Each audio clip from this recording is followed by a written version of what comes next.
out there. I don't believe there's any public comments. Didn't see any out there. Approval of the minutes from the board meeting of August the 11th. Move to accept as written. Second. All in favor?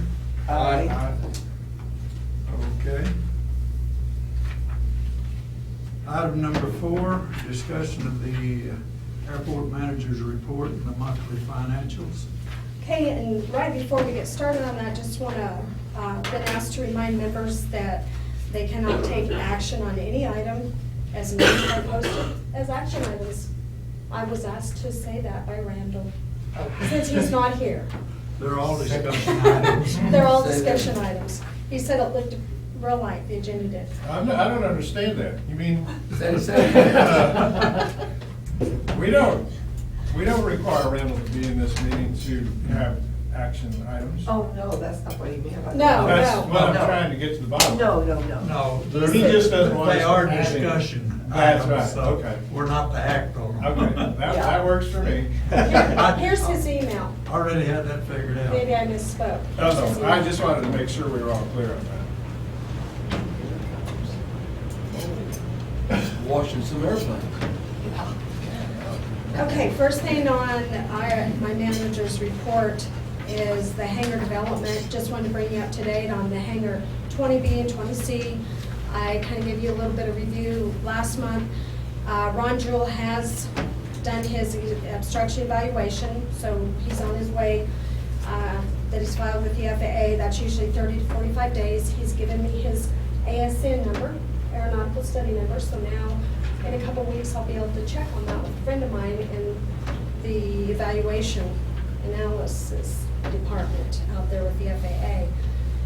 Makes it pretty handy when you have that number. Now, as far as airport buildings, grounds, and equipment, what I'm trying to do is give you guys a little bit about the goings-on around the airport in the way that I've structured this. So the zero-turn radius motor, you guys, I told you last month that we had the motor, had to get a brand new engine. The cost of that was approximately $1,830.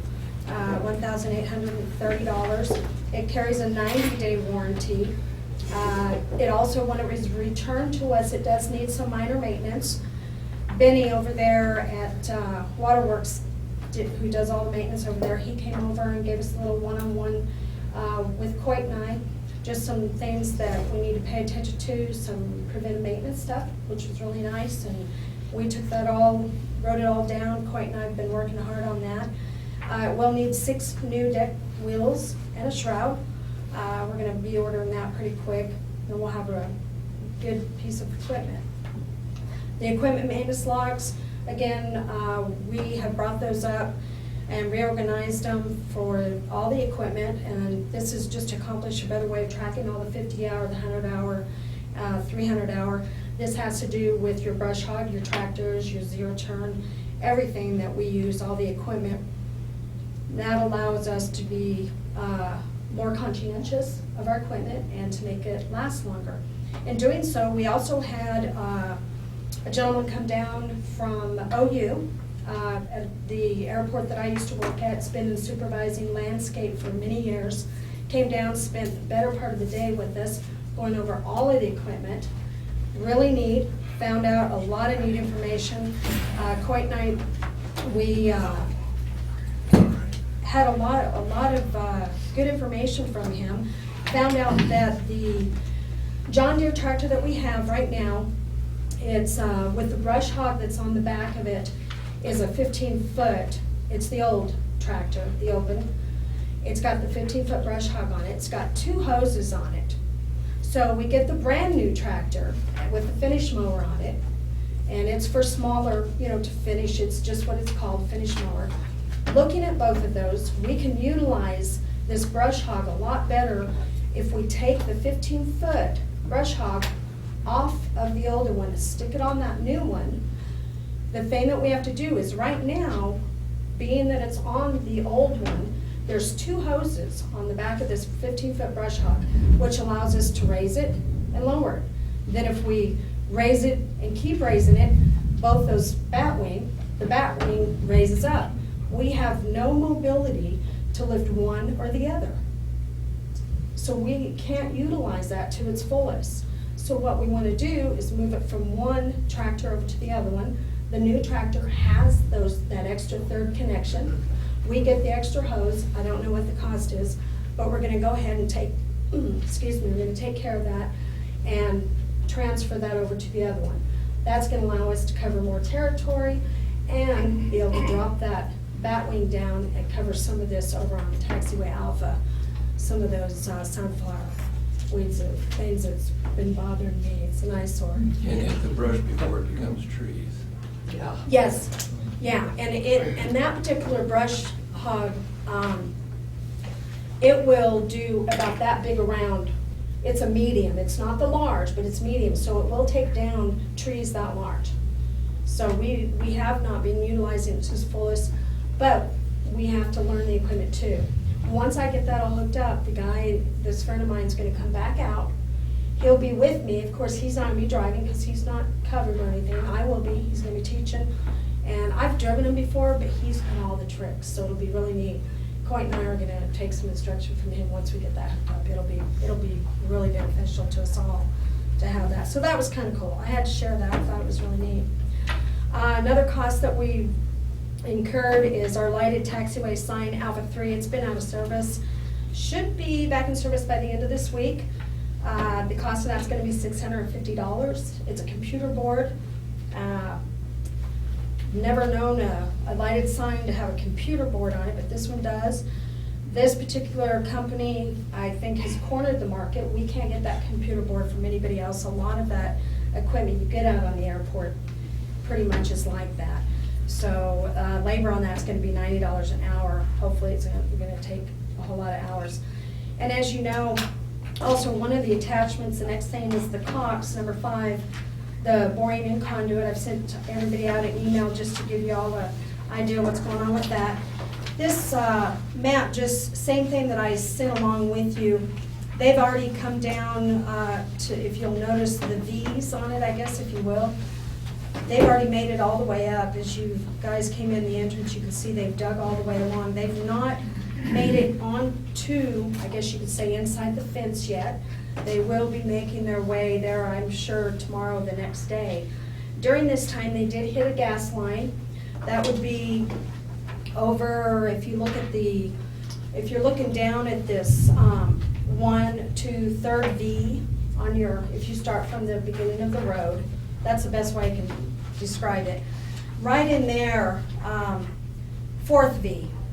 So this would be right up over here. They hit a gas line, but they were able to turn that off, and OG&E came out, and they are supposed to take care of that by the end of this week. It was turned off with the owner's permission, no problem. Then they did hit a AT&T line. It happened to be our telephone line for the self-service fuel. I found that out on a Friday night. So that was fun. Between Glenn and I, we got that taken care of. AT&T came out and fixed the line and put it above ground. They'll be out by the end of this week to take care of that. Number 6, the airport entry sign. We had some vandalism on that. The lights, this was approximately a week, 2 weeks ago. I don't know, just know that they were hit, knocked over. It had to have been with somebody's foot. That's why I call it vandalism. Don't know for sure. That's the only way they could have been broken. Luckily, they weren't pulled out or anything. All the conduit electrical was still attached. We were able to repair that with just a $12 fix. No labor. Yay. It was, yeah, we were happy about that, so that was exciting. Number 7, Hangar 14F. Just while I'm at it, I've got a couple of pictures up here that I just had. They're just Google search. We have those enlarged to kind of give us an idea of the new construction that's gone on. Also gives me a better feel of where I am and try to get familiar with the hangar. So hangar HF, I can point it out and show you guys, it's where the gate is, where hangar 13, it's next to hangar 13 Gales. It's right next door to Gales hangar, if y'all know where that is. When the tenant left the last night of the night closure, he left at about 5:45 that night. Left, he knew he wasn't gonna make it back for the 9 o'clock closure of the runway. So he went on over to Sundance, friend picked him up, and the next morning they came here, found his hangar door open, ajar. He said that he looked inside the hangar, nothing was missing. Sometimes. Did he lock it when he left? I asked him to send me a paragraph of what happened, and he said that he had locked it. Well, I know that on those hangar doors, you can lock them And unlocked. still, You can lock them and not be locked, because they have to pull all the way out and a pin goes down in a hole. And if they miss it, then the hangar, and I've seen hangars right along there that have been locked and still open. okay, So I wouldn't worry a whole lot about it. Right. Yeah, if there's been any kind of wind or anything, they'll, what he's talking about, they'll open it up. yeah. And the thing, unfortunately, the Wi-Fi on the camera was lost prior to the event, which was non-related. So we had no video recording available on that. But he said nothing was missing, and when I went by to look at it, it just looked like maybe, and I hadn't seen it before, so I don't know if that little gash at the bottom of his hangar was there before or not. I'd have to verify with him, but just FYI, it was kind of an odd deal that this happened kind of within a couple weeks of itself. The Wi-Fi, speaking of the Wi-Fi, we have advanced surveillance, they're the ones who put it in. We have a part that powers all the devices and the routers that's down right now. The Wi-Fi, what it does is it routes all of the Wi-Fi back through the main access point. That part is out, but it is under warranty. And that will be fixed by the end of this week. Number 8, the self-service fuel. We had our yearly calibration. It's all in compliance. And the Oklahoma Corporation Commission stopped in for a visit. Every once in a while, they like to do surprise visits with us, unexpected visits. They like to check our plan, our spill prevention, control and countermeasures plan, and make sure that it's up to date, that we are doing our checklist. We include our checklist every day with our daily checklist at the airport and runway checks, which includes our check of the leaks, if there's any leaks, spills, the signs, the locks, bonding clips, fire extinguishers, if they are present and inspected, and they are. All right. While we're on this, self-service fuel, Mhm. the original setup on that card reader was strictly for a strip. Did we get an updated card reader I don't know. for a chip? Cards are all coming out with chips now. I'll have to check on that.